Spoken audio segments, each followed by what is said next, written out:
అత్యాస సింహం.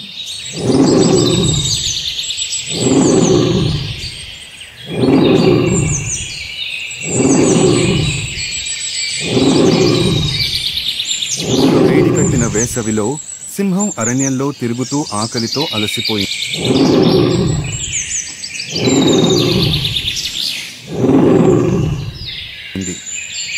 ఎండ మండిపోతోంది. చెట్లు నీడలు వేశాయి, కానీ భూమి పొడిబారిపోయింది.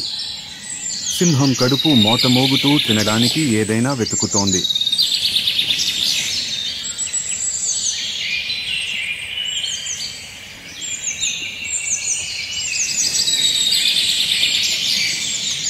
కొన్నిసేపటి తరువాత సింహం ఒక చిన్న బూడిద గెంతుతూ కనిపించింది.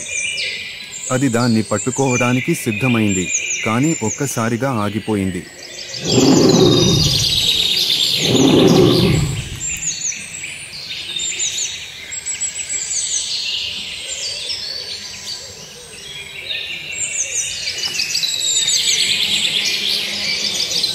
సింహం ఆలోచించింది, ఈ బూడిద చిన్నది, నాకు సరిపోదు. ఇంకా పెద్దది దొరికేంతవరకు వేచి చూద్దాం. అది బూడిదను వదిలేసి ముందుకు వెళ్ళింది.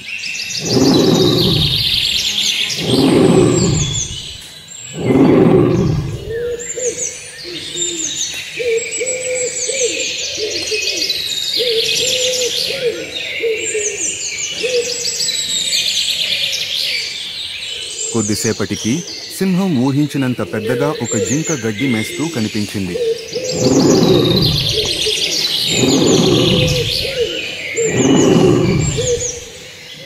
దానికి మోత మోగిపోయింది. వెంటనే దానిని పట్టుకోవడానికి సిద్ధమైంది.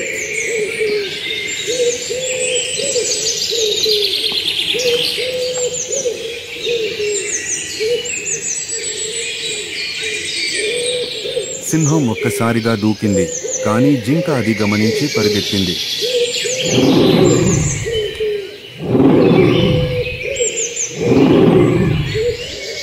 సింహం తన అన్ని శక్తిని ఉపయోగించి వెంటాడింది, కానీ జింక వేగంగా పారిపోయింది.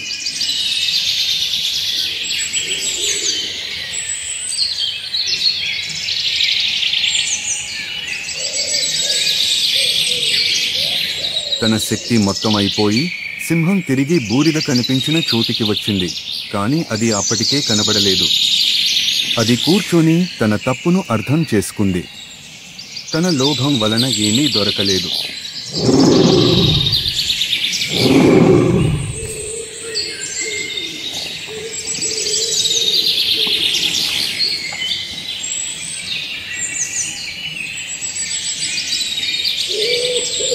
నేను బూడిదను తిన్నానంటే అయినా బాగుండేది అని సింహం బాధతో అనుకుంది. అది లోభం ఎప్పుడూ నష్టాన్ని కలిగిస్తుందనే విషయాన్ని గ్రహించింది.